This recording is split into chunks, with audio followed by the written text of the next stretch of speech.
Okay, guys, I think let's make a start. Good afternoon, everyone. So let's see that agenda for today's class. So in last class, we are working on this advanced regression project from Kaggle. So we have done that task which is required to be done by that data scientist. So let's discuss this and then we'll move it very quickly to create it as a program. Now let's try to veer ahead as a software developer and we'll see three approaches in order to convert this into a Python program. So first approach is we are might be a comfortable more on functional approach, then we will use the same function means creating a simple functions in order to create a machine learning model. Second approach which we will going to work on basically on object oriented way in order to convert it into a program. Third, we will going to see how to create a customized like a pipeline using object oriented approach. Once that pipeline has been created, we will see how to create a configuration file. So basically what all columns has to be put on that configuration file. So config file could be a normal.py file, it could be like a JSON file, it could be like a YAML file or so and so forward, so which we will see. So all those things which we have hard coded so far, the path related to your train.csv and test.csv and related to all the variables which is required for train and test part will go over there.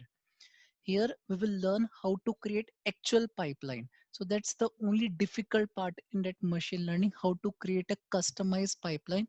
Currently scikit-learn has a limitation of providing all the pipelines. So here we will going to learn how to create the pipeline.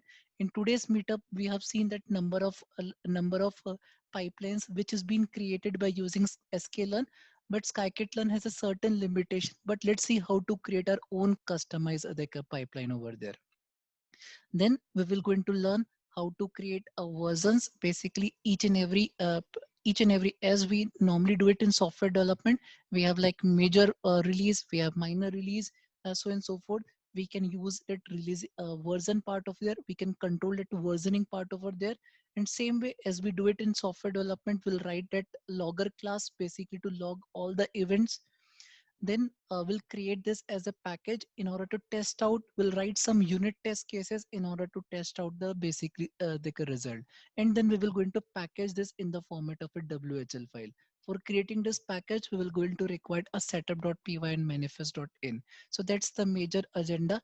So once that package is available, so laterwards we will see how to basically push to an artifactory or basically to a centralized location, and going forward basically we can create a circle CI or like a team city builds on top of it. So that's what we will going to aim for it. So we'll make a complete CI CD like a project. Okay. I think let's see what we have discussed so far in this project housing price advanced regression data set. Basically we have like somewhere around 80 features and one target variable, which is basically is a sales price. Since we have a capital X and Y available, Y is basically it's your continuous data, so we'll definitely apply a regression algorithm. Then we have done a bit on exploratory data analysis. So here we have bifurcated the data in terms of variable type like numerical and categorical. Again in numerical, we have seen basically those variables which have some null values available. So we're going to use like imputation technique for that null values. Second part, basically we'll see what all continuous variables are available in continuous variables. In continuous Deca variables, basically we can try that variable transformation, or we can look for outlier detection Deca part of it. Similarly for categorical Deca variables, similarly for categorical Deca variables, similarly for categorical, we have done that variable transformation. uh, uh, and that outlier detection. Similarly for categorical variables, again we have used that imputation technique in order to fill out those null values. Then basically we have seen there are a lot many cardinalities are available. Then we have group in the format of like basically in the format of club together in the format of basically a group called a rare. So this what we have done.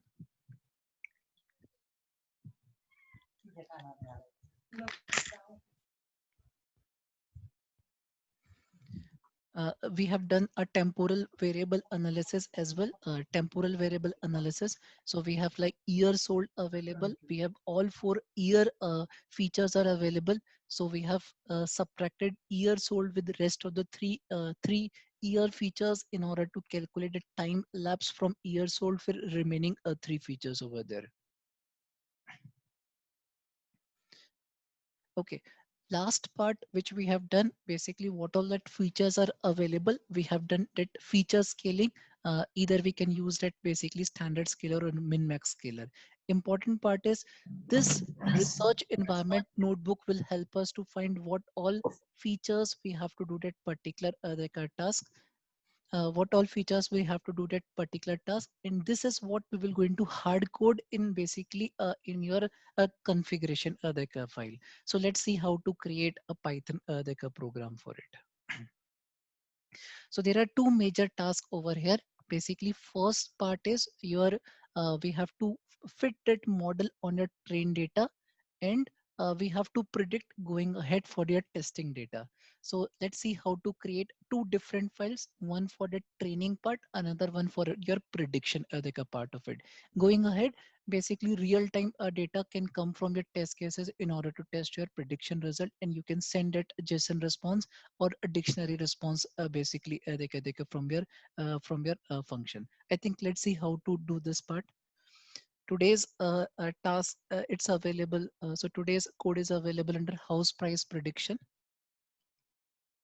So normally as we do it basically so this whatever that we have done that work basically it's available under this notebook. The data is available under this data directory, and we normally create this as a package. We normally create this as a package. So we have created some pseudo create pseudo code just for an explanation purpose. So let's go one by one basically to help with it. So it will help us to basically to move to this packages like a part of it. So let's first move down to this basically code part of it. Again, how to upload this project. Basically once you download this project, you can go to your PyCharm, or basically you can go to your basically your spider file. You can go to that open. Basically you have to just select your parent directory where that house price prediction is available. Under house price prediction, basically we have code, we have data, we have notebook, we have a packages, we have packages. Since we have to create basically a bigger programs, and then it becomes some difficult basically to work on Jupyter notebook, then it's good to basically shift to these IDs. So here I have basically opened this from that PyCharm, but we can use it basically to spider as well. Let me know if anyone faces any problem. Basically here that directory is dot idea. Since I have created this as a I have created this from PyCharm. Basically that's the basic by default directory is dot idea folder created over there by default. Okay.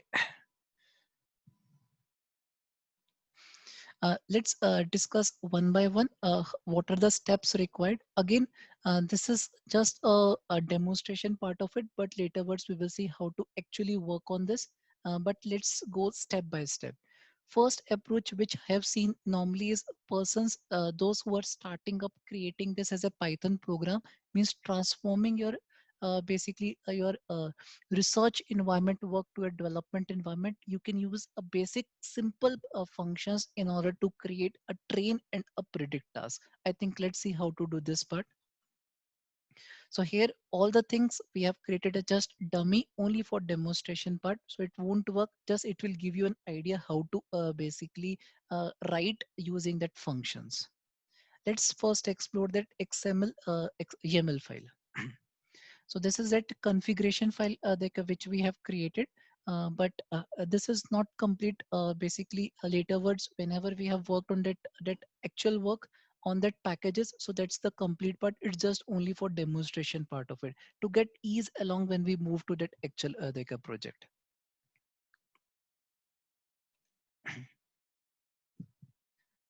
Okay, I think let's see this part. So here, all the things basically what we have done so far, we have done a lot of hard coding part over there, or we can carry over our understanding of your Jupyter notebook over here.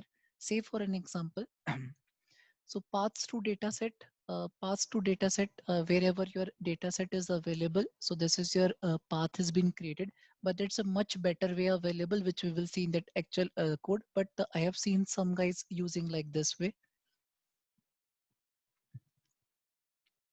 output underscore scalar underscore path. After doing that feature scaling part of it, whatever that object, so we normally store that object in the format of a serialized format, serialized or a binary format. So this is the path which is used basically for storing that basically serialized object. But this is not true. Basically we can save it as a complete package as well, which we will see laterwards. Again, whatever that output model, since this model is important because this is the only model which we normally package this basically on your production environment. So move to that production environment. Again, we have given just a dummy path over there. Again, this approach is not good, but this is the way we can use basically creating a simple YAML file. Now, pre-processing step, again, there are a lot many pre-processing steps over there. Say for an example, we have a variable one, we have a variable two, which require that mean imputation part of it.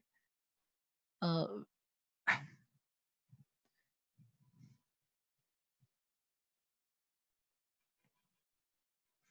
Next part is, say for an example, variable three, variable four. So looking at the distribution part of it, basically this requires some pre-processing since it consists of those empty values from where this variable one and variable two. So this will all comes from your understanding by analyzing from the Jupyter notebook. Currently, this doesn't make sense, but when we see with actual values, so we'll just replicate whatever we have written Jupyter notebook onto your basically like a package part of it. Variable for underscore cap value, basically this is for basically for your outlier outlier detection. Basically you can cap with your values. How to cap this values? Basically you can find that range, which we have done it in today's class. Basically how we have done it, basically we have find it IQR plus 1 point, so we have find it interquartile range. So quartile 3 plus 1.5 times IQR. So this will going to mark this as a upper cap, and quartile 1 minus 1.5 times of IQR. This will going to mark this as lower cap. So basically this can be means this can be path can be hard coded, or basically this will come from your Jupyter notebook part of it. Next part is your frequent labels. What are frequent labels?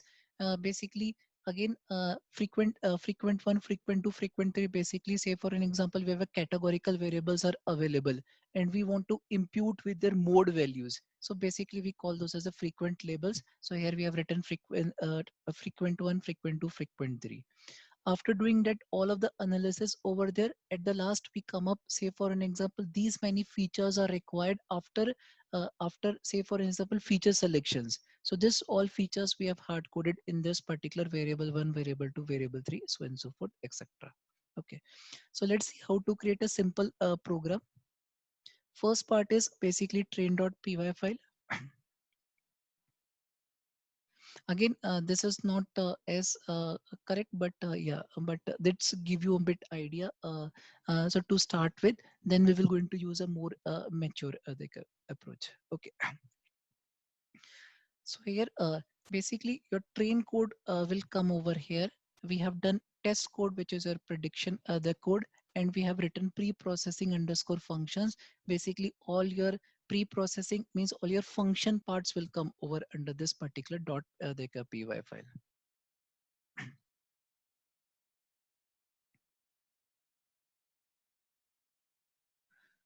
Okay.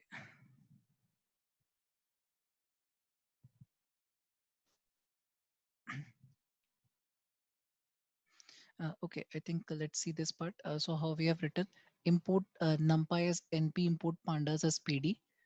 For to divide train and test data from sklearn dot model selection, import train test split. For feature scaling from sklearn dot pre-processing, import standard scaler. For creating the models from sklearn.linear model, import linear regression and lasso model. To evaluate the models from sklearn.matrix, import mean square error. Now how to load the data. Basically we are using def load data. So here we're going to read that particular path. First we will try this particular method for training part, and then we will try it for that testing adhika path. So this way basically we have written a just simple function in order to read the data. This path will going to come from your YAML file.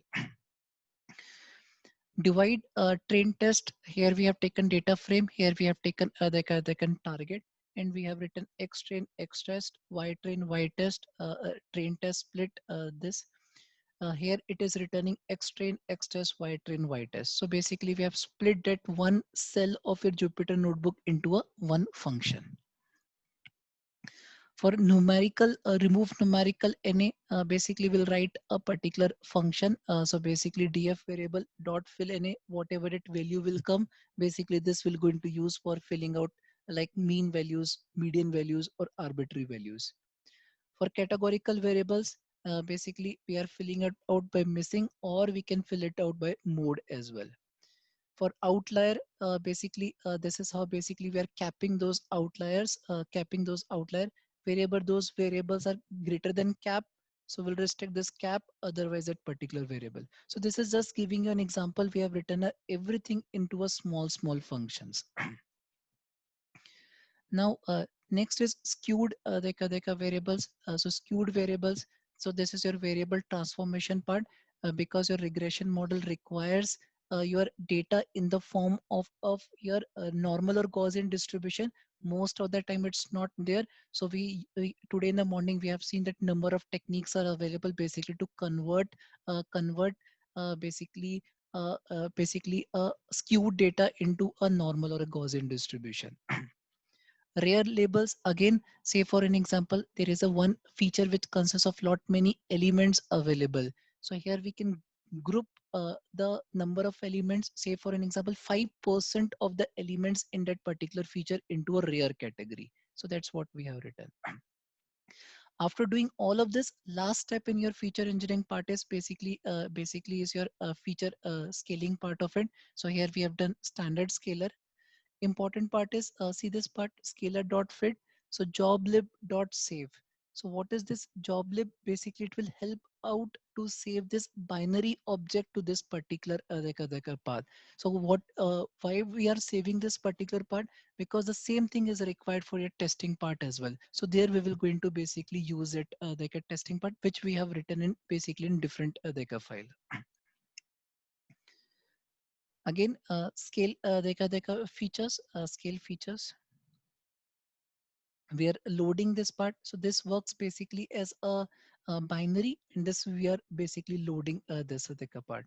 And these are all available under joblib. Okay, so what is this purpose? Basically here it's basically saved as a binary, and this is how basically you can load it back and you can transform whatever the data frame you are required to do it. So here we are writing all the methods which are required for both train as well as test file. Next part is simple. We are using it one method for train underscore model. We have written that lasso regression. First part is basically we are trying to fit that particular model with that features as well as target. Again, we are saving this in that particular serialized format way at this particular path. This is not correct, but I have seen some of the guys are working on this, but still let's try this part. For predict part, model dot predict, and whatever that basically features basically we have passed on basically. So this is how we have written each and everything over here. So train feature selector, train feature selection. This could be a small function basically for your feature selection. So whatever we required, we have written all the functions over there. Now train.py and test.py. Let's focus on train.py and test.py. So import numpy as np, import pandas as pd. So all those things we have imported from pre-processing underscore functions. We have imported all the functions. First step is basically we're going to load the data. So this method has been written in your pre-processing underscore feature. We pass on that YAML part to file, and this is how we have written the data frame. Even though the values are not correct, just to give you an idea, this is how basically we are reading a data frame. Again, divide train test method is available under pre-processing underscore functions. And this is basically we have written data frame, and this is YAML target they can name. Anyone has any questions so far? So what we are trying to do it, basically whatever steps we have done. So we come up with that static values we have distributed in YAML file. All those functions which we have to write, we have written in pre-processing underscore function. Whatever is required for train part, we are just trying to call with these particular values. So again, this is not correct, but still it's an approach available in order to create this as a package. Anyone has any questions on this? Mr. Sir, usually I think which approach being used in the Yeah, industry, whether it's yeah. procedural or No, no, no. Uh, object oriented. yeah, object oriented. Actually, we'll discuss this Adeka part. Actually, we have created. So I am just giving you all the three options available, and then we will discuss what is that better approach available. Okay. Yeah. So just to give you an idea, because we have learned at Python at that time. So let's see, can we leverage that Python skill now? So remove any numerical. Now, whatever that steps are required, so we'll replicate same as it is. So we're going to remove that numerical, means any values from numerical, then from categorical, then we will going to handle that outliers. Then we will going to handle skewed variables. Even it's not in correct order. First we use skewed variables and then we use outliers. Then we use remove rare labels, normalization technique. That's what your feature engineering. We have missed at feature selection, but we have created it method, so we'll call it feature selection method. Then train model, basically X train, Y train, what are the features we required basically for training that model. This is for scaling path, output path in YAML. Means last model it will be saved over here in output path in YAML file. So we have called all the methods which we have created in pre-processing underscore functions.py. This is for train part, and next part is basically test.py. Now important is here one drawback which we will going to see it over here. What are the steps which we have followed in train part? Same steps which we have to follow for your test deka part as well. So let's try this deka part. So import numpy np from sklearn this. So important is basically yeah. So scoring like a pipeline, same steps as we have done it for the train part. If we make a mistake, so there might be some like a mistake over there. So same way we're going to call same numerical, categorical, outlier, skewed, rare labels. So again here, instead of basically first part is joblib dot load, basically this is for scalar object. Job did load, basically this for model object, and we are calling it predict method, and we got this as score. And at the end we can basically send this in the format of a JSON adeka format. Again, this could be a valid approach. I have seen lot many guys are working on this, but this could be this approach could be adopted. Important thing, how we have distributed the code, all your static code will come in that YAML file. All your common functions will come under this pre-processing underscore functions.py. Train.py, you will write whatever that steps you required. Test.py, you will going to write test.py. Important is this is not a scalable code. You have to follow the steps what you have done in the train.py. You have to keep on following that at test.py file. But still, this is a valid approach, but it's not a scalable approach. Anyone has any questions? Then we will move to the next approach. So pretty straightforward code. Just we have copied everything dumb values just to give you an idea. You might find this code available in some of the companies using the same procedural approach for creating a pipeline. Here we don't get any kind of a feel of a pipeline. Basically here we have created a static task, one task after the other, second task the other. And what is that pipeline?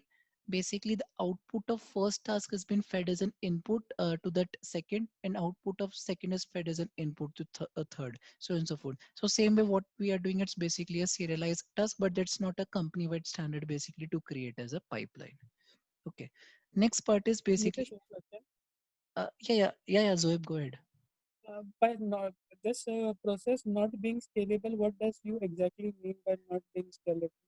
Yeah, so currently we have done basically all that steps again in that particular order, whatever we have implemented, right from feature engineering to feature selection to modeling part. Same thing we have to replicate in your test.py Deka file as well. Basically, it will do that prediction part of it. Now you have done it for that train and test part. Third step is, say for an example, you are coming at real-time data. Now how you can apply all those methods real time to that particular real time data and get that accuracy part of it. That's the major challenge. So you find a lot of difficulty, and even that latency part is more in the case of this procedural like a programming. So you have to go again step by step each and every like a time over there. So you might have better approaches basically to create a pipeline. Again, you will see a lot of the approaches like companies have used. So maybe I think we can also create a one open source approach to create a CI/CD pipeline for it. Okay, I think let's make a second task. Okay. Let's move to this object oriented way of creating this object oriented way of creating this pipeline. Again, I'm not sure is this a correct way, but I think most of the companies are creating this way as well. So here, let's see what are the tasks available. Again, the code is not complete, but we'll complete this in package part. Yeah. So import numpy as np, import pandas as pd, from sklearn.model selection import train test split, feature selection, a scaling part from sklearn.preprocessing import standard scaler. Now how we are creating basically a class, and let's see how we are creating a constructor part of it. I hope everyone is remember. So basically this is how we created initialization. We are basically first initial we will going to get a raw data as pd data frame. How this we are basically creating a object attribute. First part is raw data, whatever that raw data come. Prepare data, currently we have initialized it to none. Basically whatever that result which we will do, we will going to initialize it to this. After separating that train test split, we will going to initialize this object attribute. What all things after basically making that that these are the continuous, these are the categoricals, we do not need to do this. Basically we have done all these part on your research environment. Just we can copy paste all the things, or we can write a simple like a method. But for now we're going to create a functions for it. So self.numerical, self.descript, self.encoding underscore dictionary. So basically we have created a simple constructor, basically initializing all these object attributes. Next part is basically separate variable type. Now here we are using a new style of writing a Python program. Basically, like we write in like in Java, we can define what all things it should return. Basically, here we can use an arrow, and what is basically it's so this is not in mandate, but yeah, it's a good style basically to depict what it is trying to return. Currently it is not trying to return, basically we can give, basically it is not returning any none. So again, that's not an hard and fast, but it's a good, I think going ahead we can follow this like a practice. Again, what are the cat One question over here. So we, yeah, yeah. instead of none, we define the data type, right? If No we are returning something. yeah, if we are returning something, then we will going to pass that data type, correct? Okay. Yeah. Thank you. Yeah. Now we'll try to fill it out. What is self dot categorical? So self dot categorical. So this is your self dot categorical. So here we have written the same method what we have basically copy paste from your like a Jupyter notebook.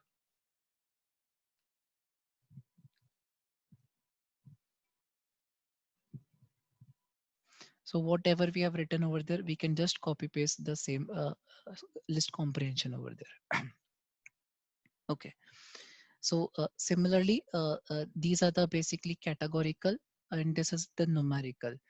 numerical. From numerical, we can find what all discretes are available. So here we have put a condition less than 20. Same condition we have applied it over here. Less than 20. Same as it is code we have replicated over here. So only one time effort required. Only next time is just copy pasting the code. What are continuous deka variables? So this we have done that continuous variables. Split underscore deka data. So this is how we have written this split underscore data. We are returning a tuple over here. If training, then we are basically returning if it is a train part, train test split from prepare data, from sales price test size point to random state 0. And this is how basically we have created a basically a tuple series of tuple to return. Next part is basically yeah. So next part is basically handling the missing the values. Again, same thing, we have written the code in the format of basically as a function. So all these are class method. So here basically you can see that self over there. So here we have done that imputation technique basically for your numerical variables. Here we have done that imputation technique for your categorical columns. Rear imputation deka technique. Again, we have taken that basically threshold as 0.03. If in any particular variable, if that group which is having that percentage less than 0.03 out of total number of observation, we will group in the format of a rear, in the format of a rear. So that's what we are basically doing it over here. Same code what we have done it over here, basically we have replicated here. Encode categorical deka variables, encode categorical deka variables. Again, if it is basically for training, so this is how we'll be working on. If it is a testing, basically, and this is true for basically for both training and testing part of it. Next part is prepare deka data, prepare data. So prepare data. So again, we have written all those things which is required, what we have done replicated over here. Okay. Next thing, let's see how to make a call to this, I think, which will be more interesting. So whatever we have created, so we have created a class over there as a feature preparer. So import pandas as PD, import numpy as NP, from sklearn.linear model import lasso. So here we have done from custom pipeline processor import import feature preparer, import feature preparer. We have created a class called model manager, but let's see how to start with. So first, load data set. This is how we are basically the load data set. Again, load data set, file name, feature preparer. This is how we are basically calling that particular object from feature preparer, basically passing this as a data frame. So whatever the data frame is available, and this will give you object of your feature preparer. Next part, basically you call that standard scalar deka method, standard scalar deka method, standard deka scalar deka method. You called a scale object. Then you created a model manager object by passing on feature preparer and scalar object. Feature preparer and scalar object. This will go to its basically constructor method, feature preparer, scalar object, and this is how you have initialized it. Next part, basically you are running a pipeline, run underscore pipeline. So run underscore pipeline. If training basically boolean is equals to false. So if training, what we have to do first, we have to prepare the data, we have to scale the data, we have to get the training variables. This is how we have to fit and model, and we have to predict both for training data and fit training data. You do not need to do that fitment part for testing data. You have to do only prediction part of it. You have to do that prediction part of it. And you have created manager dot run pipeline. Training is equals to true. First part is basically for train data. Same method you have called this for basically testing part. You got that prediction and print prediction, and you can basically give a JSON response out of this. Again, I have seen many companies using this same strategy, basically using this object oriented way. Anyone has any questions? Again, there are some limitations part of it. Basically, when your model building part becomes more complicated, again, you have to write your lot many methods, but this is really a good way of writing this as compared to your procedural way.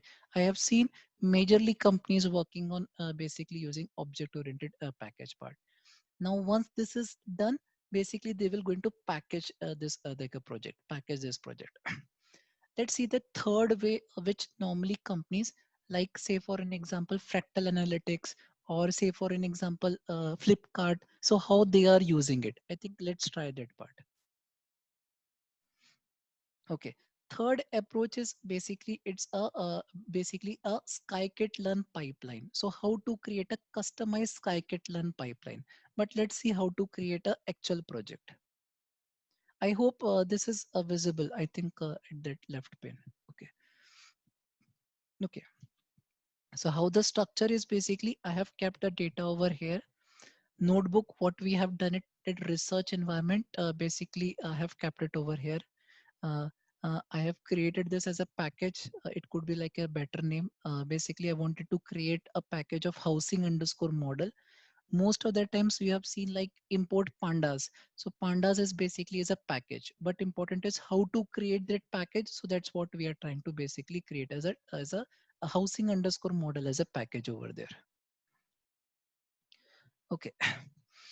Again, package. We have created same name. That's a bit a standard. Basically, housing model underscore same housing model. There are two folders over there. Again, we will discuss this test cases laterwards. So this is basically testing out each and every methods. So it could be like a unit test cases, or it can be used for that prediction testing part of it. So it can be we can write acceptance testing, or we can write it unit test cases. Both the test cases we can write over there. Now we will discuss about what is manifest.in file, what is requirement.txt file, what is setup.py file. So this will help all three files basically required in order to create basically in order to create this as a package. Okay, so let's first discuss about this housing model. Okay. Let's see this structure, how we have distributed all the code, what we have written it earlier.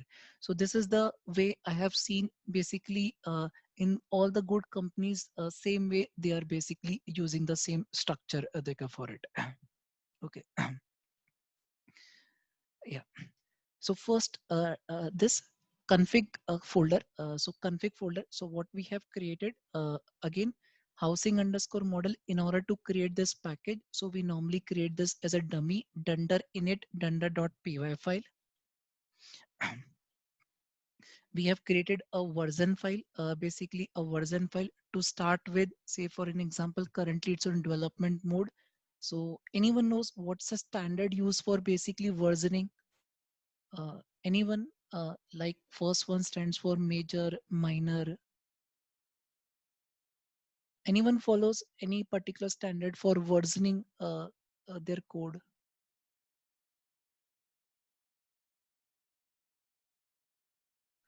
Okay, basically, so this could be like a major version. This could be like minor version if you are giving like a small kind of a patch, basically, or maybe either way as such. So maybe there is as such many companies are using a particular standards for versioning out their model. So basically that we can basically use here. Okay, okay. So okay, let's see that what is that major file, and then we will go one step ahead.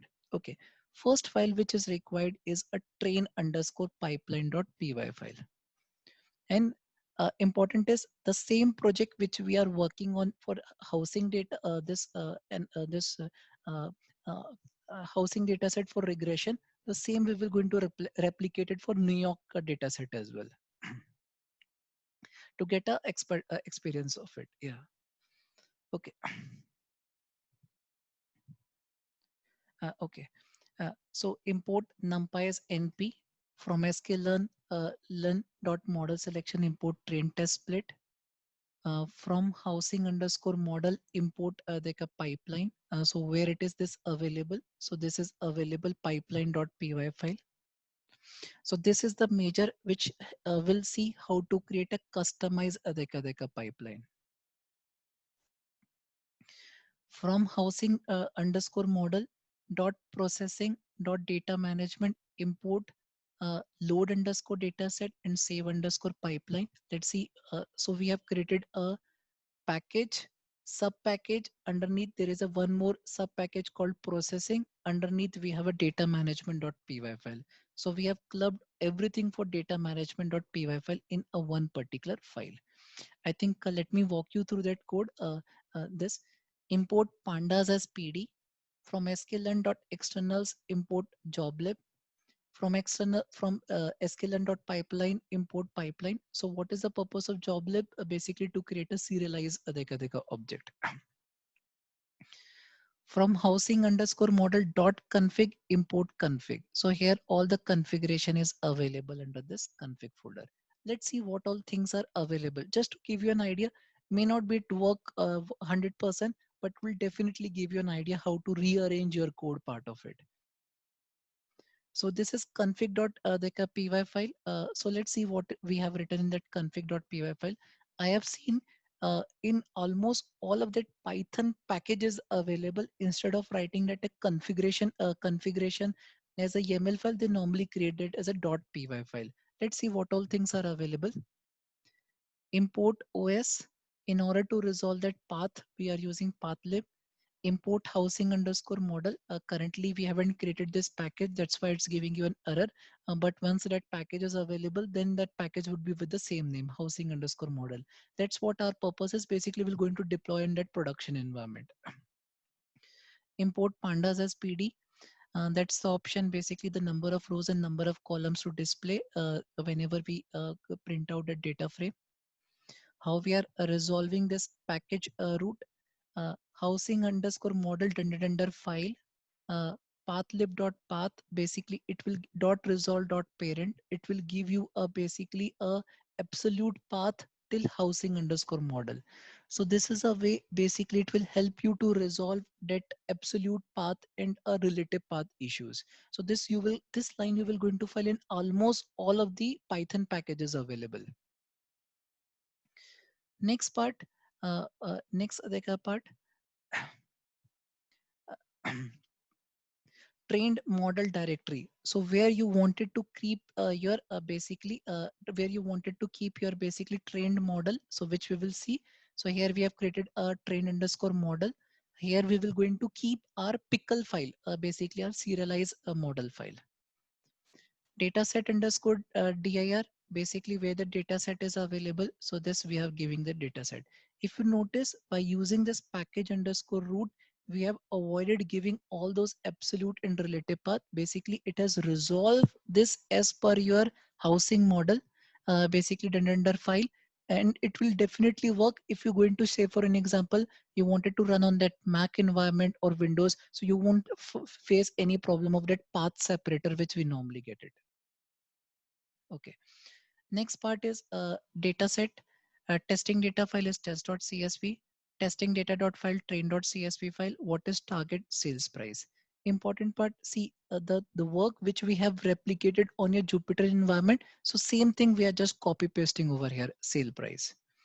Features. We have applied that lasso regression over there. Lasso regression over there. Whatever that features get support. So basically we have just copy pasted over there. So this is how we are moving our basically. So once the data scientist has given that solution, now being as a software developer, we are started. So we do not need to do it one more time. Basically, we can use that features, same what the data scientists have shared with us. Okay. Next part is years old. I think this, if you remember, this will be used for basically finding a temporal like a variable. Laterwards, we will going to drop this after doing the temporal calculation. Numerical variables with NA. If you notice, there are three features numerical variables with NA, but out of using this, it comes only one feature after using that lasso filter feature selection part of it. Categorical variables with any, again there are a lot many, but these are the only available basically after doing that feature selection like a part of it. Temporal variables, again temporal variables, year remod add. Numerical logarithmic variables, so this is how basically we wanted to transform this into a logarithmic. Basically it's not in basically on your basically it's not on your Gaussian or normal distribution which is required, so it has to be transformed in such a way it follows logarithmic and Gaussian distribution. Categorical variables to encode, since these are all categorical variables, so here we will going to use basically categorical variables encoding technique in order to use this. So that's why we have written all of the things basically handling the outliers. Pipeline name, so basically lasso regression, basically what that output name you required, basically we'll use it lasso regression output underscore v underscore whatever that version is available dot pkl file. So that's how we will going to create this. Okay, so this is your config file. Now let's jump to next part. Any questions on this basically? Next part is logging underscore config. So how to create a logging config file. So import logging from logging.handlers, import timed rotation file handlers, housing model.config, import config, the formatter we have set, the console handle. So only the handle which we are using a console. So all the logs would be redirected by using this particular formatter on your sys.standard output. So we have written only that console handler, which will redirect all your output result to your console. So which we will going to see. So the format ASCII time, name, level name, function, colon 9 number dot slash message. So this formatter will be used. Okay, so this activity has been done. Now import dunder version. I think this is how basically we read that version file. I think let's see this like a version file available.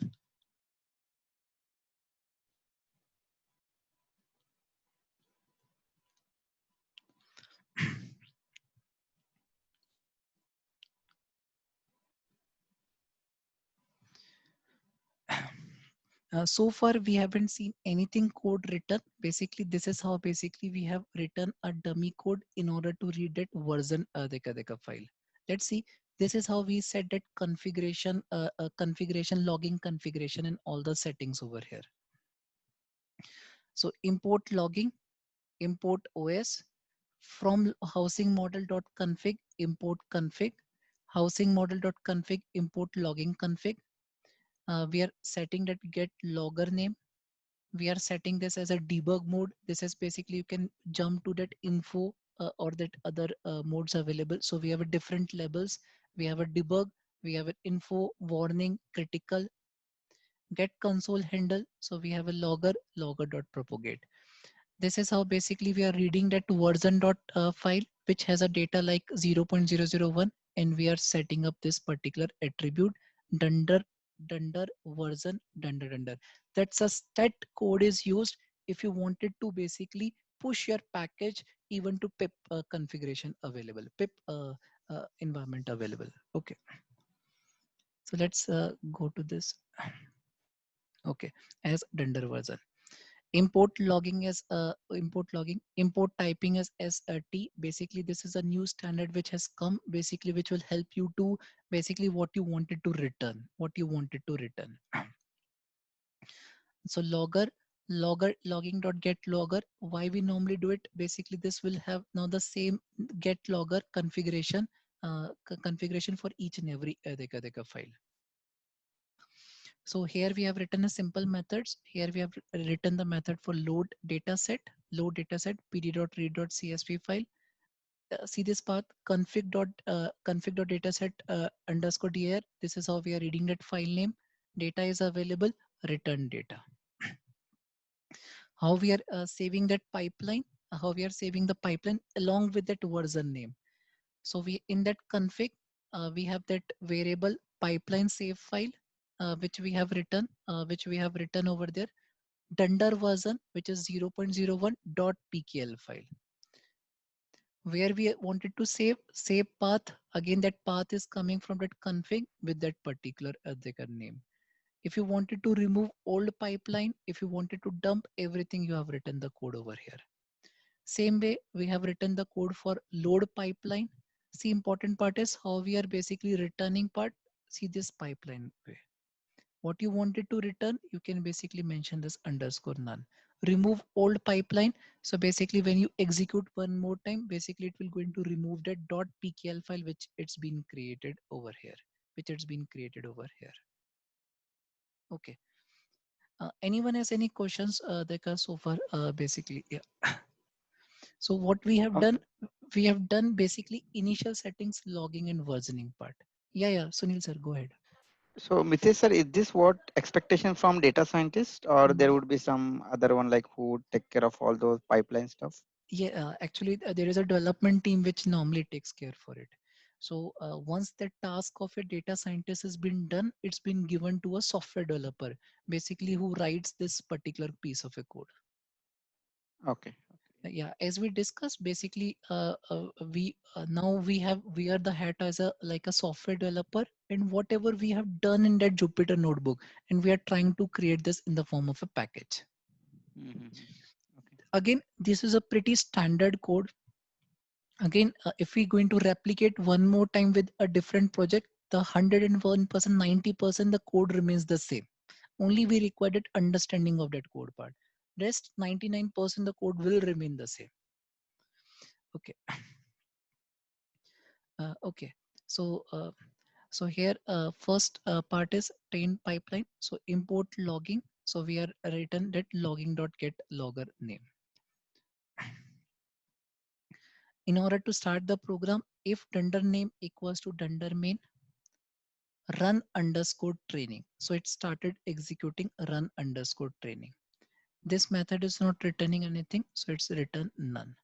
First thing, load data set, which particular file. So this is the path which is coming from that config file. This is how you got to that data frame. Next part, you use train test split method. So where this train test split method is coming from. So this is coming from that model selection method. So this you got X train, X test, Y train, Y test. In order to transform the data, again, we have done np.log. So as we discussed in today's class, if again, basically for the target variable, again, if it is not following that normal and Gaussian distribution, basically we can transform into a logarithmic as well. Yeah. Next part, this is the only piece which is important over here is how to create a pipeline.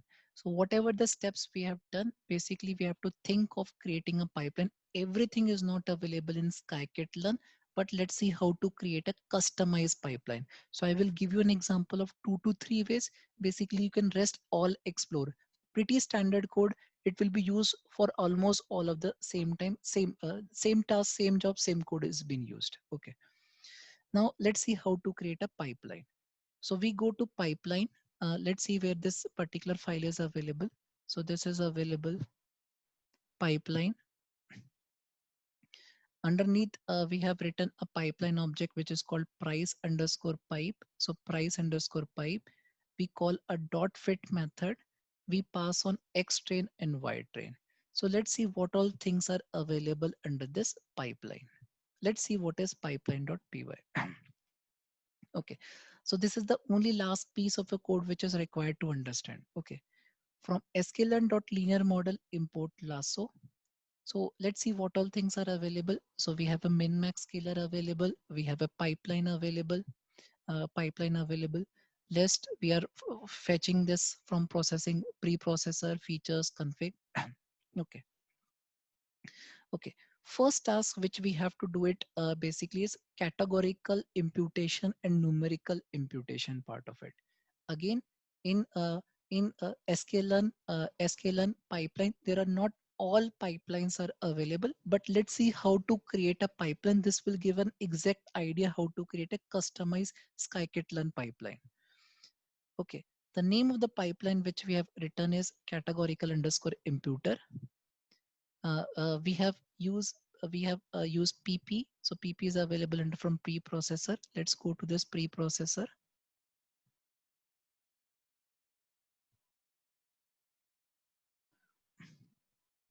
Okay. So preprocessor, we are calling this categorical imputer and we have passed this particular NA values. Let's see what is thing available in categorical imputer. Okay. So this is how we normally create a scikit-learn basically pipeline. Again, that's the only challenge part. And this is a more scalable project, basically going ahead not only basically for your train and test part, going ahead for your real time data, basically you can they can use this particular code.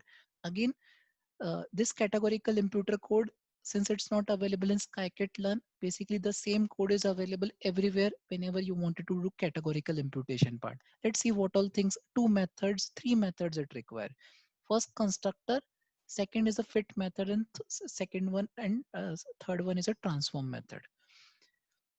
Whenever you are creating a pipeline, basically you have to have basically inherit from base estimator as well as transformer mixin. So this is a class which has to be inherited from base estimator as well as transformer mixin. This is how we are trying to create a, this is how basically we are trying to create a constructor. Now let's see what all things we have written constructor. If that variable is not in the form of a list, then this is how we are basically we have written the code.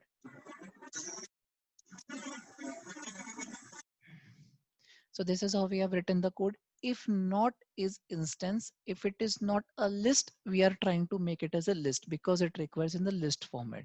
Else it's basically it's a list. So that's how simple we have written a constructor over there. Now, two methods which are required. We have to really think what all things to be included in a fit method and what all things we have to use for a transform method. Think what is a fit. If you have to find a particular factor, then you use a fit. If you do not need to find any particular factor and you need to transform it, then you have to basically use a transform method. Now here the method is a categorical imputer. So what is the purpose of categorical imputer? I am trying to fill all the values to a missing. Do I need to fit anything? If not, then basically we have to return a complete object. So let's see this, what we have written. So here we have written a fit like a method, a fit method, basically a self. Here it's basically it's a data frame. Here we pass on series. It will going to return a object. So that's why return self. Why we haven't written anything to the fit method? Basically, we do not need to do any imputation. Only thing is basically is we do not require any fit. Basically, we do not need to read any kind of a range or a factor. We just need to do transform that particular value. Let's see how to transform this particular value. Transform, we got a pd.data frame, pd.data frame. It will going to return a data frame. So we made a new copy altogether for feature in self dot variables, x dot feature fill na, we fill with missing all those features with that missing, and we are returning a data frame altogether.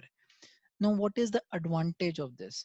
This we can write a simple function as well. What we are returning in that procedural approach as well as in that object-oriented approach. What this pipeline helps us, it provides a scalable code.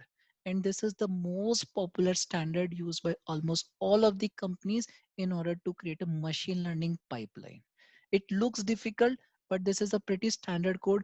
Only thing which we have to think, what we need to read a factor, so that need to be factory read from fit method. What we need to transform, we have to basically need a transform method.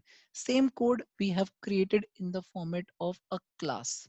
How to pass this class in the form of a pipeline?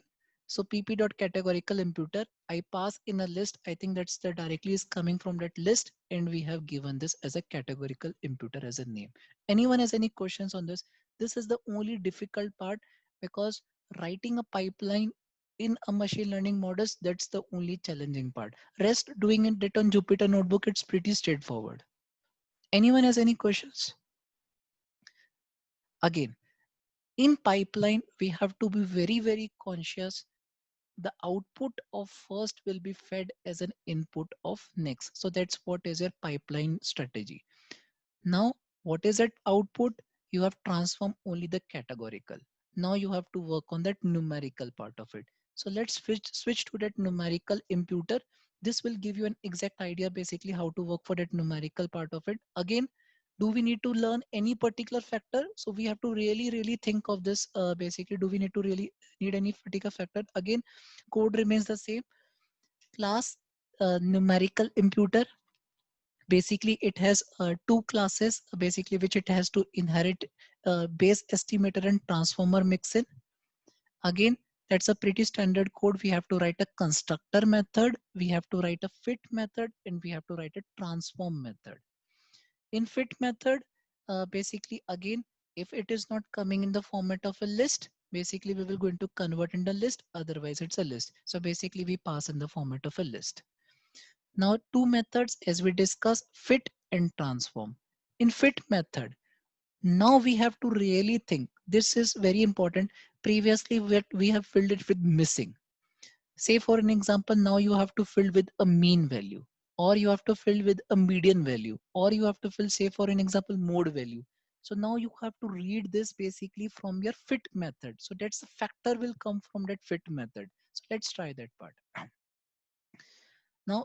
Now only challenging part is basically how to store in a particular dictionary which can be consumed by that particular like a transform. So that's the only code which it requires. So it needs that particular thing to be saved in this particular dictionary, imputer underscore dict underscore empty dictionary.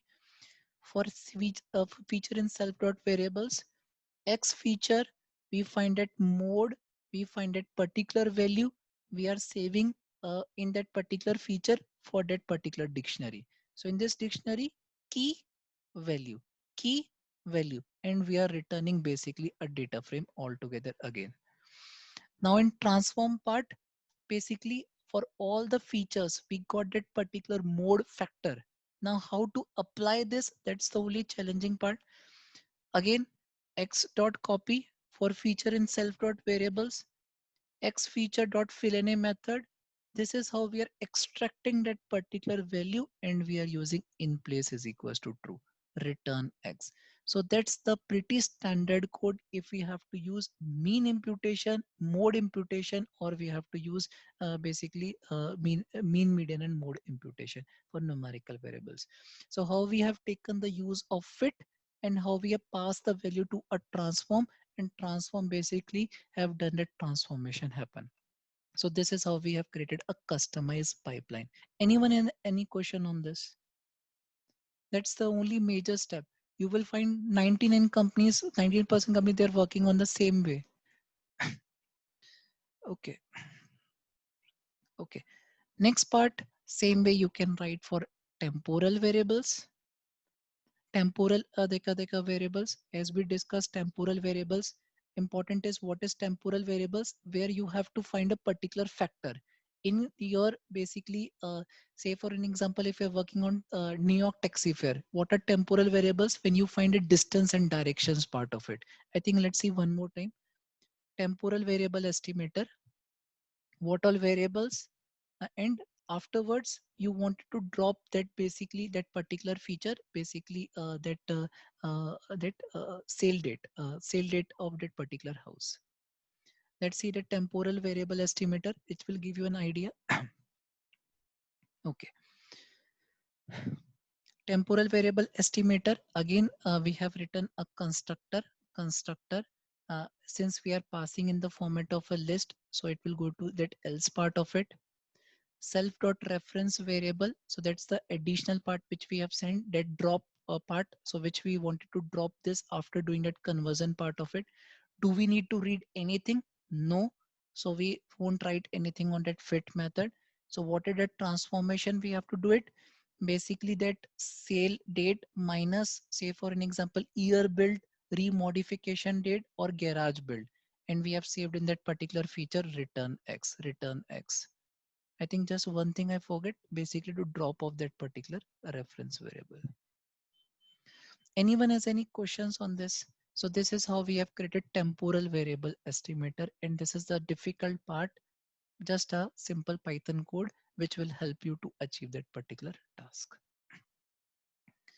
Again, Same way, we have done real label encoders, we have done categorical encoders, we have done log transformers, with drop features, scalar part. All these part is what we call as a creating a pipeline using feature engineering, what we have learned today in the today's meetup. Next part, we have skipped that feature selection part of it, but feature selection, one more pipeline will come, and then your basically is your model model pipeline. So this is what we call as a creating a machine learning pipeline, which has a feature engineering, which has a feature selection as well as a modeling part. Anyone has any questions on this? Once this is done, you have to fit this part. Your model has been trained. So basically what you have to deploy, you have to deploy this pipeline. Now save pipeline basically what we have done over there. Save pipeline basically it's saving it in the format of a basically as a serializable file. This is what we call as a run underscore training. Anyone has any question? This is a this is a standard practice basically for creating this as a train underscore pipeline. Okay. What we haven't discussed basically is validation part of it, which we will discuss. But let's discuss two more files which will help us to create a packaging that Python Ardhika code.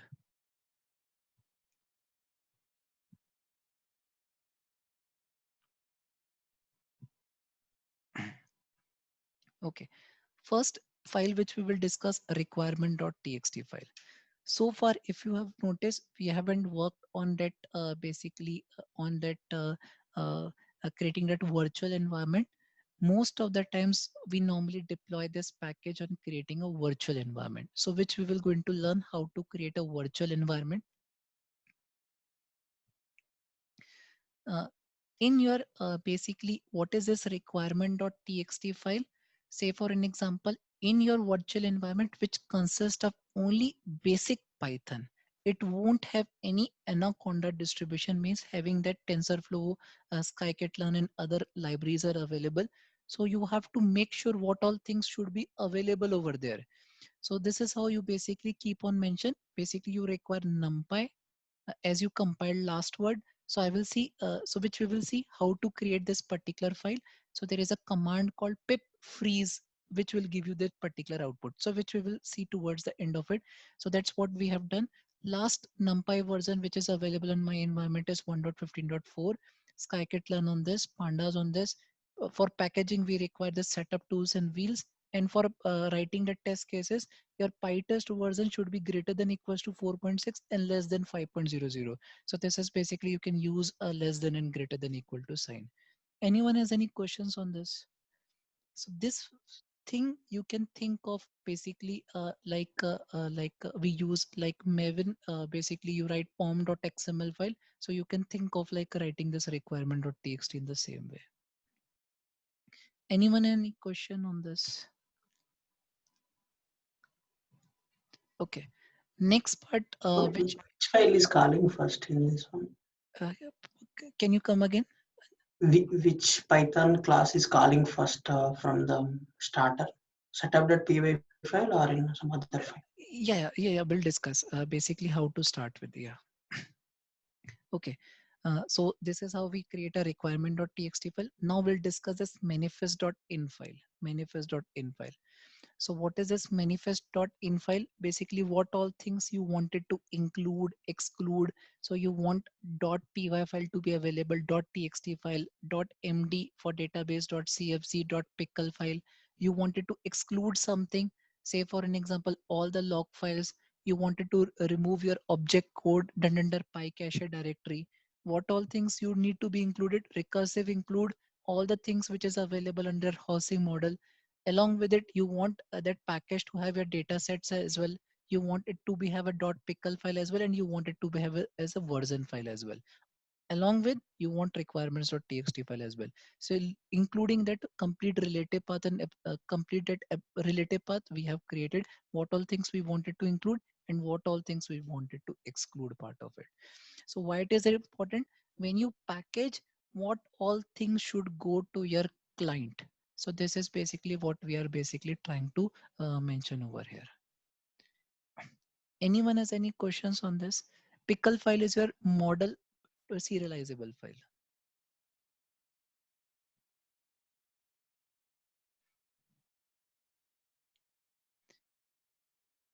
Okay, so we'll do one more basically task. So it will be like,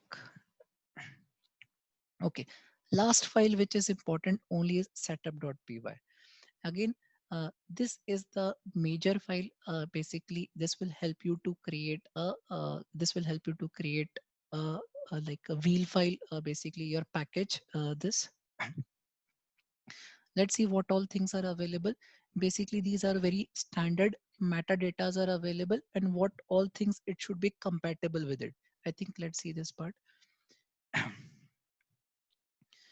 So these are the just metadata which goes with your WHL file name, description, URL, email, author, requires Python.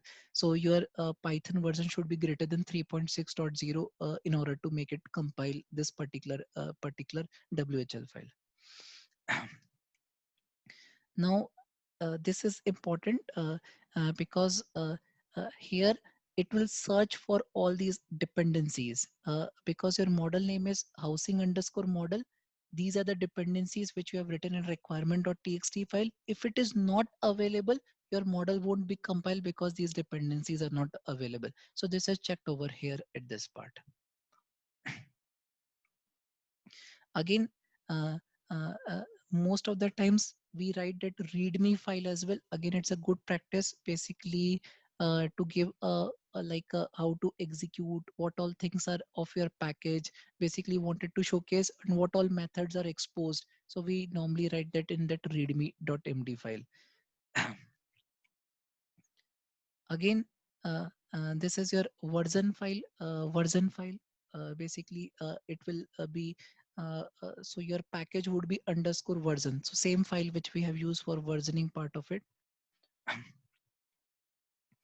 Now this is the major method called by this setup tools. It will look for this setup. Now we will pass on what all things metadata you required, which we have mentioned over there. It requires Python, URL, excludes test, package data. So you wanted to package data, requirements. So all the requirements will be install requirements. It will look for this. Again, license. There are few keywords are used like MIT license, or you wanted to use some open source the license, or if you have your own company license, so basically you can add that license over there.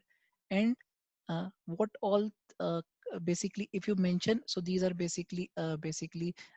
like in which your basically your model will be basically compatible with. These are the Python versions. Pretty standard code, not much changes required. Only thing is package name change required.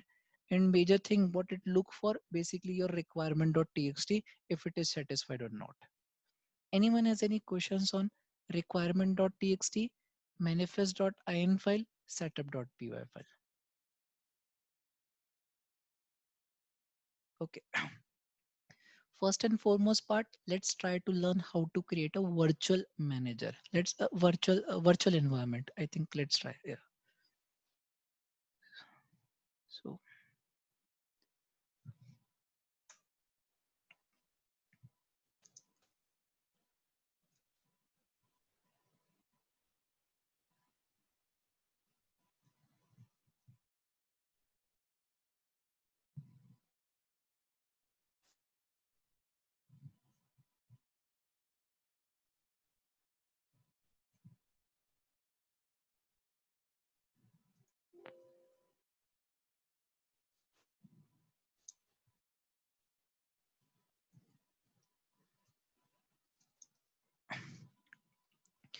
okay. So we have packages.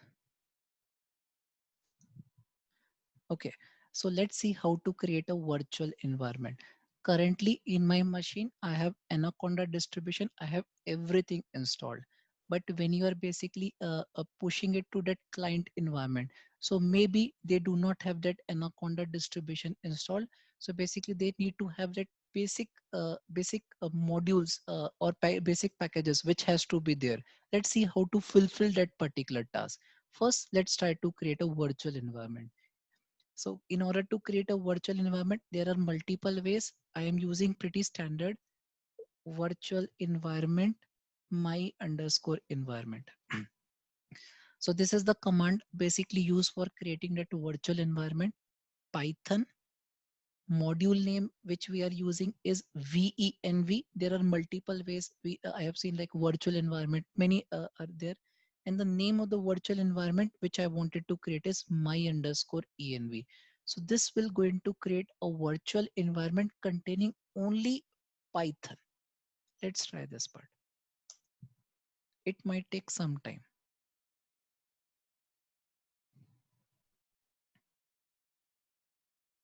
Okay, now let's try this ls-ltr. So basically now a directory is being created, my environment. This has the same Python which we have installed normally from that python.org. Python.org. How to activate this virtual environment? I think let's see that part. So let's see that ls my environment. So it consists of include, it consists of lib, it consists of scripts, it consists of. So let's see how to activate this virtual environment. So my environment scripts activate. So if you notice, there is no prefix in front of it, but let's see what will happen when we going to activate this basically a virtual environment. So if you notice, when you activate this virtual environment, basically you enter into a different altogether environment. Let's try this out. So Python. So my version is 3 this TensorFlow. So currently it's not available. So if you notice, basically it's not available. Even let's try this import PyTest. It's not available. So it's not available. So what this means, basically I've entered into a virtual environment with this. Again, the command for creating that virtual environment, please make a note, Python -m, the name of the module, which is VNV. Directly we can also use, sometimes we have like a relative path we can use, or the name of that virtual environment is my underscore env. Anyone any questions on this? How to come to know that you enter into a virtual environment? This is the prefix means you are currently working on a virtual environment. Rest, you always work on that root environment. This virtual environment, we can create any folder, or we should go to the in our case is house production packages. Yeah. So important is now we are trying to create a package which can be deployed on your production environment. Currently we are working on like a development environment. So development environment had everything available. So how to come to know that we are packaging right dependencies over there? So we are trying to test out the same thing by creating a virtual environment. We'll try to see if I can able to deploy everything which is required in that requirement.txt in this particular virtual environment. If it works here, then I can use this environment to basically create a wheel file, which I am damn sure, because I have copied all the dependencies and I can push it for that production part of it. So previously I'm working on development. Now I have shifted to a virtual environment which has no dependencies at all. Done.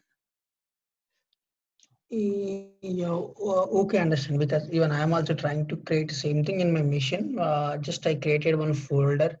Yeah. Inside that, I'm trying to do the command, but I'm getting error. No such file or directory. User my ID anaconda 3 python.exe. See how we have done it. My env.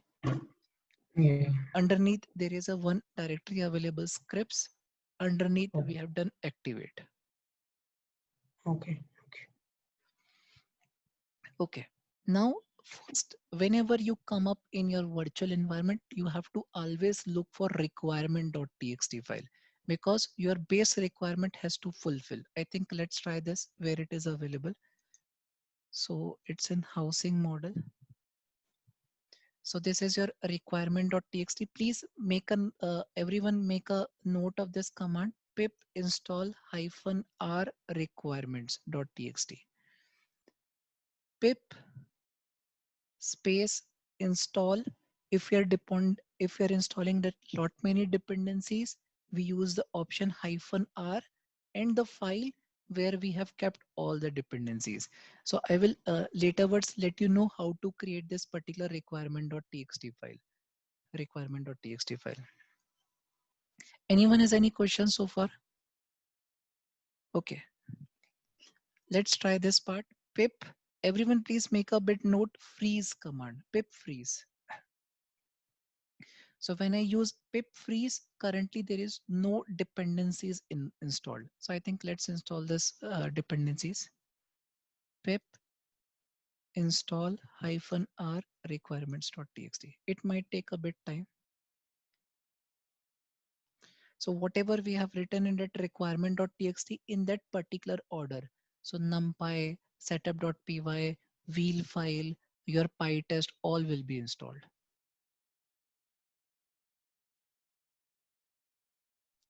With this one question, Yeah, Zoeb, go ahead. yeah, can we achieve similar thing when we create a virtual environment through Anaconda Yes, distribution? yes, yeah, Because in that we use the Conda correct, CMD prompt and correct. You can use this navigator as well. yeah.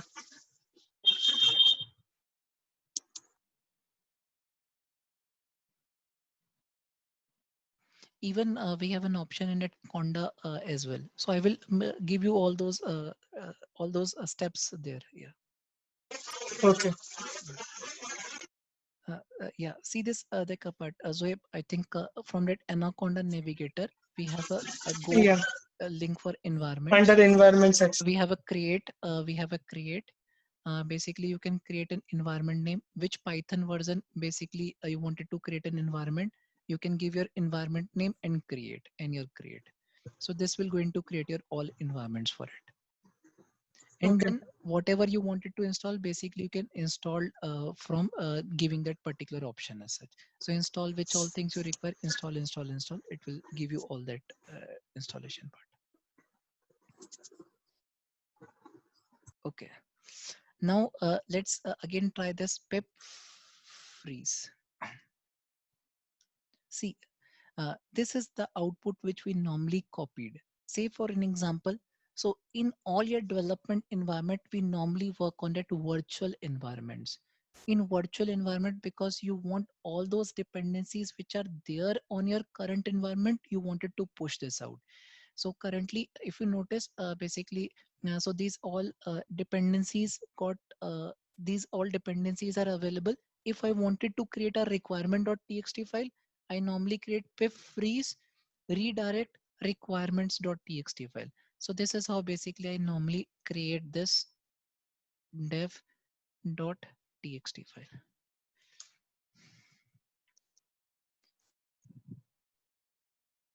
So this is how basically we normally create that requirement.txt. Please everyone make a note: pip freeze uh, redirecting your output to requirements underscore dev.txt file.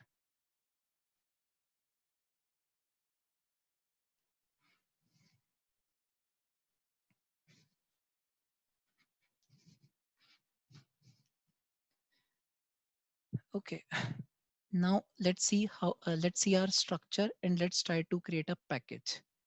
Okay, so currently if you see my structure is currently if you structure, I have housing model, I have a test housing model, I have trained models. In trained models there is no particular file is available. So let's try to create a distribution package. Let's try to create a distribution package. So how to create this?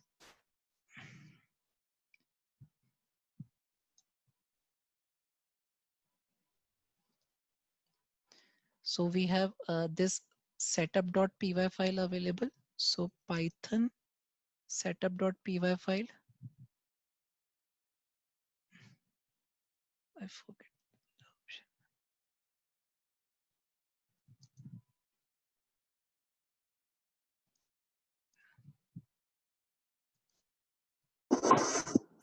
Yeah. So we have s dist. We want b dist underscore wheel file. So we want two things to be created. We want two things to be created. One dot tar dot gz file. Next one basically your wheel file. So let's try this part.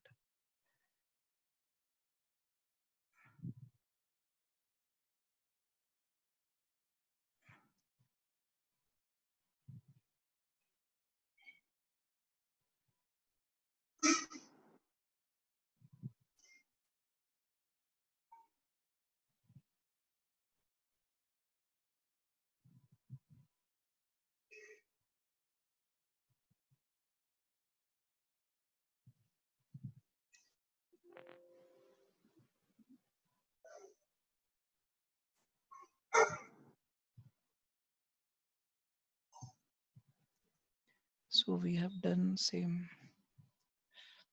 Sorry. So we have .py file here. Okay. So we are able to create a wheel file. I think let's see that, see the structure over here. Now the structure here, it created a build folder. It created a distribution folder. It created a distribution folder. We have tar.gz file. See this versioning part over here is 0.01.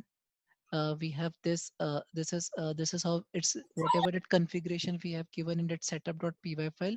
So none.any, basically we can create that environment dependency related as well, .whl file. And plus in trained models, I think, yeah, it's not there. Yeah. Anyone has any questions? So basically we are able to create a distribution package over there. Now, always we have seen, let's see how to deploy locally this particular package to get a feel of it. So I think let's see this part.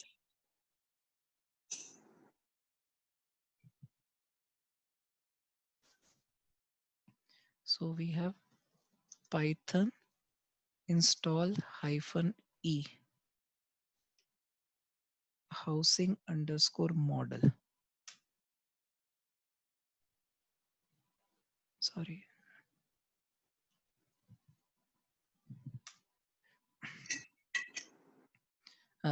Please note the command in order to deploy this. Pip space install -e housing underscore model. Housing underscore model. So which is we created right now, correct, sir? Those housing model. Okay, finish. Yeah, so that's the name of my model. That's the name of the model. How to check this? Python. How to check this? Python import housing underscore model. So this is how basically you're able to deploy locally. So let me repeat my steps, what we have done so far. What we have done so far. So this is the same thing which we normally they could use it. First time, basically we have created our virtual environment. So virtual environment we have created using Python hyphen mvenv venv and then environment name my underscore environment. In order to activate this, so my underscore env, we go to scripts, we go to basically activate. Next step, what we have done, we have installed all the dependencies. Pip install -r requirements .txt file.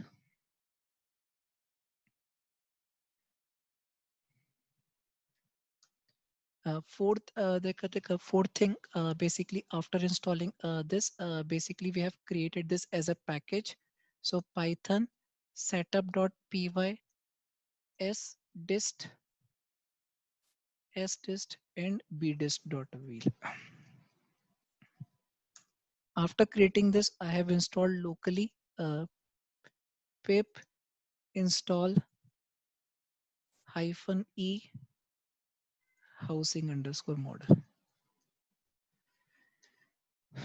So these are the steps which we have done so far. Anyone has any questions? So what is this SD list, B list command, sir? So what is meaning of that? Yeah, yeah. So what is this sdist? Sdist is basically a source code distribution. Bdist underscore wheel is basically for creating a WHL file. So this Nothing but like a binary code. B means. yes. So bdist basically is creating your jar file, .so file, .dll file. Okay. One more thing, yeah. Uh, mm, uh, so basically, how to create this? Yeah, if you are working on Jupyter Notebook, Lalit sir, if you are working on Jupyter Notebook, basically, yeah. So we have to, uh, yeah, basically we have to create our virtual environment. We have to activate that virtual environment. Then we will go to that Jupyter notebook, exclamation, whatever the options we have used, we'll try all the options starting with exclamation onwards. Means basically exclamation pip install -r using that complete absolute path.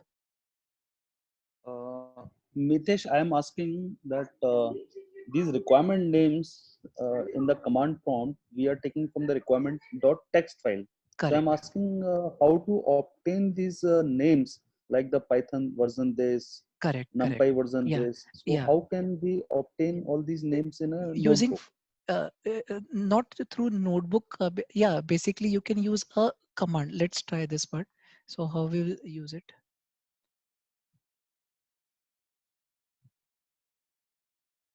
Okay, let me exit from here. Uh, so as so currently, so what all things are basically what all packages are available? Freeze. So this is how we normally use it. Pip freeze. Now, if we have to basically, so this will going to give you freeze. Basically, it will give you this housing prices prediction, which we have deployed locally using -e command, but we can ignore for time being. Basically, yeah. So this is all the things are available. How to use it on Jupyter Notebook? Then it's pretty simple. So we have to use exclamation, pip freeze, redirect to a particular file, requirements, requirements.txt file. Important is you have to be first before on your you have to first before on your this virtual environment, then only you can use this. So what we have done, basically previously I'm working on development environment, lot many modules are available. So there I have extracted the requirement, basically required this. So this freeze basically help you to get that required versioning as well. So you require Panda 0.23.4 version, for NumPy this particular version, so and so forth. So you do not need to do that manually, all these like a part of it. Okay, thanks. Yeah. Anyone has any queries on this? So this Mitesh, is the yeah, Mitesh, Gaurav. once this 5 step is ready, after that, if you want to deploy in the production, the same things we have to do, other from No, point number. no. So think of this as a jar file. This WHL file is basically is your jar file, or .dll file or .so file. Now, now it all depends on company to company. So in my current, what I normally use it, basically I normally create it as a Docker file. Okay. So Docker file, basically I create a Docker file and basically move this to our basically to AWS. So this is what we are basically used for, basically machine learning deployment part of it. Okay. So that part is remaining. So that I will going to cover it later words. Yeah. Okay. And the same path is applicable for other two models. One is for ops and second. Correct. Yes. Only thing, this is a game of basically setup.py, requirement.txt file, and your manifest.in file. These three files are majorly important. Okay. Yeah, thank you. Last part I wanted to cover before we call a day end, because I think it's too heavy, but still I wanted to cover how to create a test cases. So last part, it's important to write One that. doubt, sir. Anji, go ahead. Sir, let's suppose if you're adding one more related version of some kind of a, libraries, then just a same step only, right, sir? The Yes. requirement that. Yes. Yeah. So if you made any changes, then you create a subsequent new version for it. And a new version. Majorly, what we normally do it, I'm not sure. Basically, we have a artifactory or like a S3. Artifact, yes. Understood. Yeah. So basically, either so we normally push this all these versions to that artifactory over there, and this is how we maintain all those packages over there. Same way, if you see like NumPy, Pandas, basically for all of these. So only one time activity we normally do it for that respective version. We push on the artifactories. Going ahead, whenever that any person is installing using pip install, rather than going on that net, it will go to that artifactory. If it is available, it will allow you to fetch on your local system. So this is how we normally manage the basically like packaging for each and every third party modules. One more last question, sir. In Yeah, one server, we contain the multiple teams using the same server. Right, sir? Each server, they are creating their own virtual environment, which is required for their libraries. Maybe correct, they are using TensorFlow or something, right? correct, Respective things. So, correct. So basically, we all work on like Linux environment, and each and yes. every developer have their own virtual environment. And whatever that required libraries are, he required basically for his package. So he normally install it that much only a part over there. And once that package is bundled up like in the format of WHL, and then they normally push it to that artifactory part. So that's we normally do it every time with that respective versions, means with every version. Okay. Yeah. Thank you. Anyone has any questions? I think that's the very important part. We never ever sees this, but it's an important criteria. Not sure, very pretty standard code one as a software developer has to write. If somebody sees it and replicate it for that next project, New York Taxi Fair, so it will become a more easier because we have done a bit hard part today. So maybe we can practice that part. Okay. Next part I wanted to go ahead. Basically, every time you have to write the test cases. Now there are two types of test cases. I'm not stressing more on unit test cases, but I wanted to really stress on that acceptance test cases over here. Basically, but both of the test cases has to be required from a developer. One has to write unit test cases, so which I will going to cover as well. Second part, basically one has to write acceptance test cases as well. So let's try to cover that acceptance test cases part of it.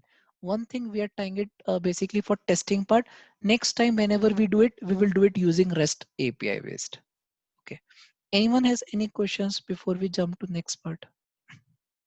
Okay, so we have written a test cases. We have written a test cases. See the structure of this my package now has increased. Uh, so this is my packages. Previously it has only housing the model.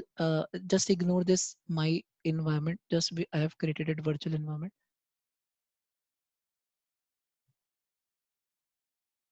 So it consists of previously only housing model and test along with manifest requirement setup.py. Now it has this directory build dist and housing underscore model dot egg hyphen info, so and so forth. Let's see this test part. Now this test part we have written basically a simple test, but it can have a two directories as well. It could have one acceptance test cases, or it could be basically a basically it could have your basically unit test cases as well. Okay, so let's go with a test underscore predict.py. We have written pretty straightforward test cases, but it's good to write the test cases. But let's see this part.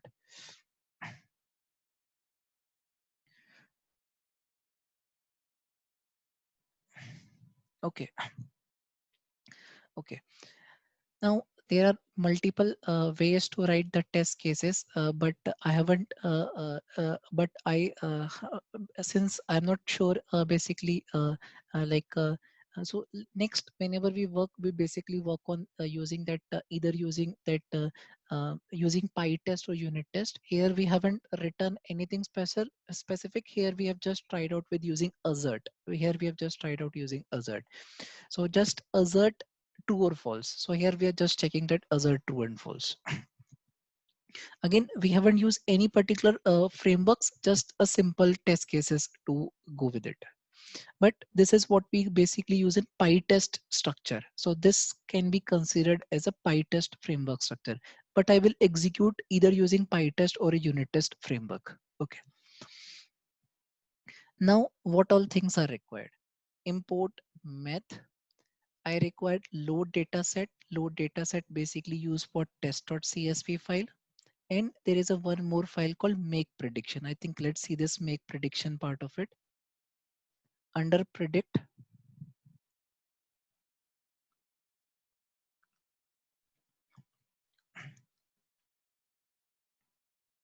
okay. Okay.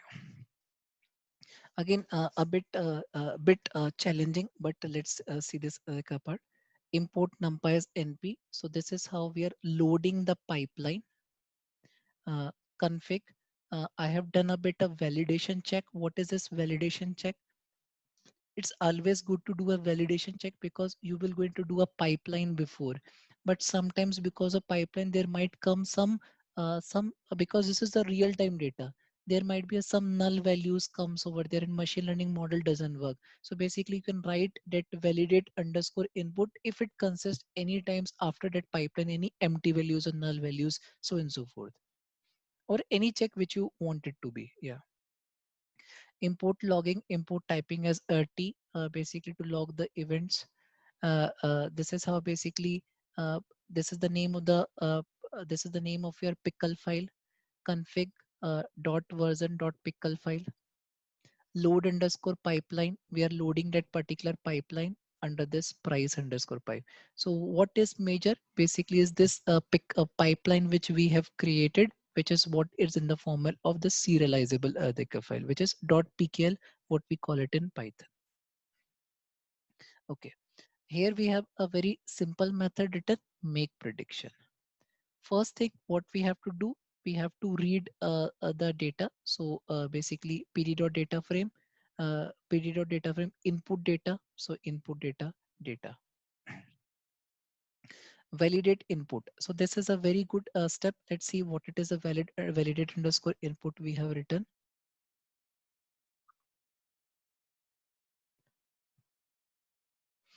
So in validate underscore input, basically I'm checking if after transformation, if null any, basically any null values are present, then please do inform that validated data.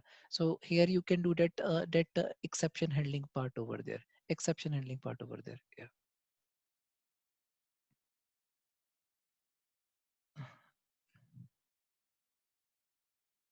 Sorry. Yeah.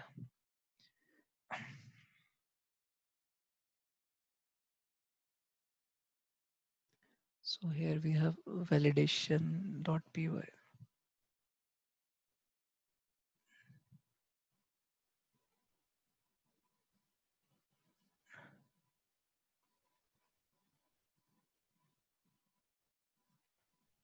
Yeah.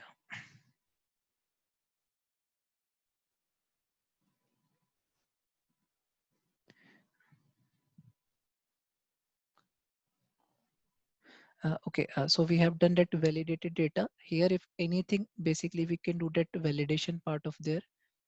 Validated data, config.features, we are doing calling that predict method. We got that prediction. Again, prediction, basically we have done that exponential of this prediction to output.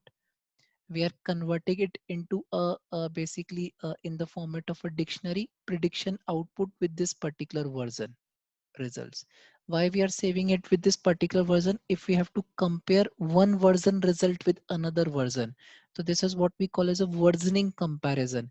Basically what is the result we are getting at one version and what is the result we are getting in other another version, and we are basically giving that particular results. Anyone has any questions on this? So this particular method just doing that predict method, and it is giving you that prediction in the format of a dictionary. Let's come back to that test case. uh, how we have written the test cases here. Take make so here we have written a pretty simple, but here it could be like more complicated. Just to give you an idea, test underscore make single prediction. Load data set, we are reading the test.csv file, but going ahead, this would come from real-time data, but currently we are trying it from test.csv file. We read that first observation, which is 0:1 single test input, which is a vector. Make prediction method we call it, and we pass on that input data. We got that subject. We check, these are the assertions we are basically looking for.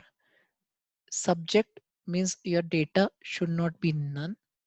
On that prediction key, it should be a floating point number, and this value should be 11,240 476.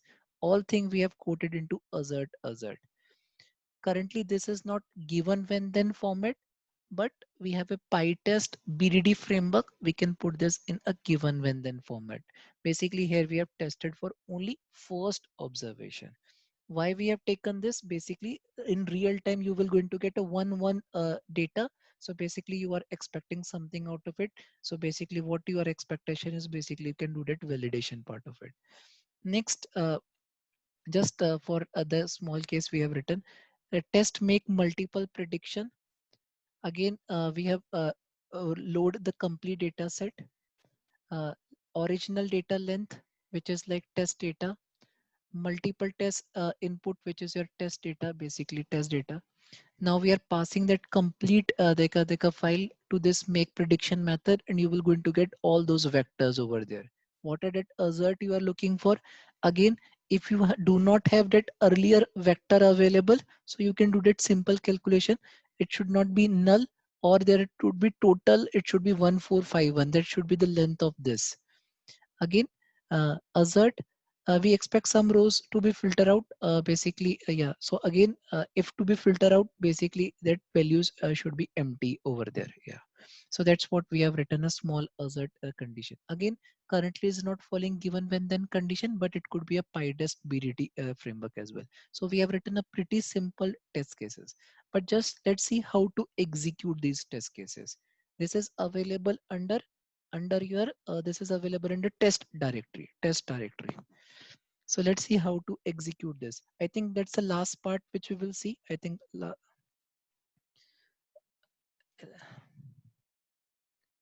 so we have housing underscore model, we have test. So we have only one particular file is available. How to execute this?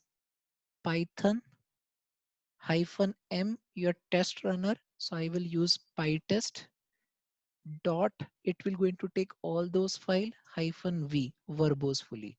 Again, the command which we are trying, python space -m, the runner is pytest dot, means it will going to take all the test cases, -v means verbosely. So let's execute this.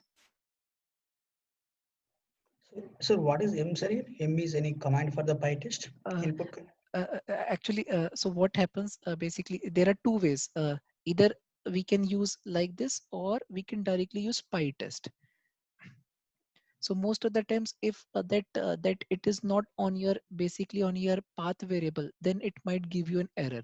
So that's why in order to avoid this, so I normally use python -m your test runner, means which module you wanted to run with. So I will normally run with pytest, or you can try this way.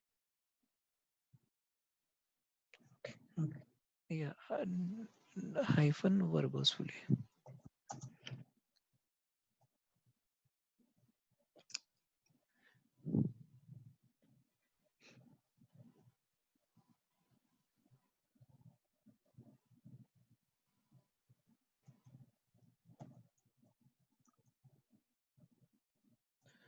Mm, okay, let me try this again.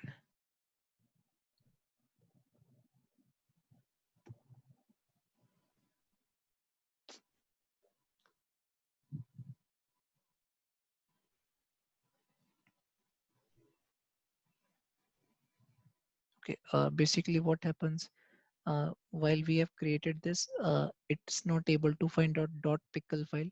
So maybe there is like a relative path issue. So I will figure it out. But how to execute the test cases? So we normally use this pytest dot -v hyphen verbosely.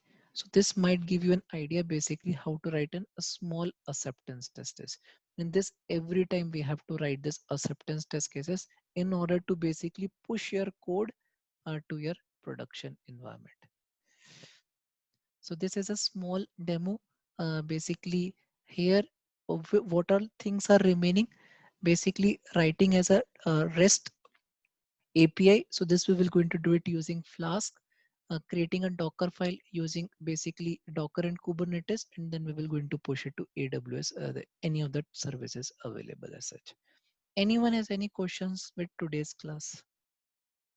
I know this is bit tough, yeah, but